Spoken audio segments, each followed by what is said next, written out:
भाग्य से नहीं, पुरुषार्थ से जीवन बनता है। इसलिए भाग्यवादी मत बनो, अपने पुरुषार्थ से अपने जीवन को बदल दो। लोग तर्क करते हैं कि रामचरितमानस में लिखा है कि हानि लाभ जीवन मरण यश अपयश विधि हाथ। ये तो हानि लाभ जीवन मृत्यु सब परमात्मा के हाथों है, भाग्य के हाथों है।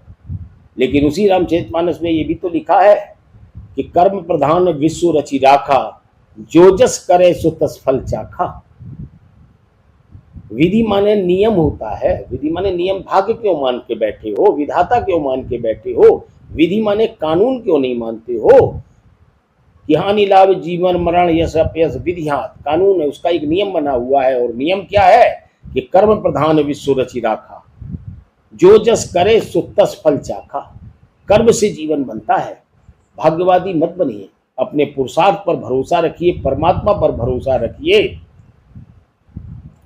अपने निर्धारित कर्म को करिए, कर्म को ही यज्ञ बना लीजिए। कर्म से ही आत्मा की प्रगति होगी, आपकी प्रगति होगी। और जब आप कर्म को यज्ञ बना लोगे, निष्काम कर्म योग को सीखो, और निष्काम कर्म के द्वारा संसार के पदार्थ क्या, तुम्हें तो परमात्मा तक मिल जाएगा। यानी सर्वोच्च लक्ष्य की भी प्राप्ति कर्म से ही होगी।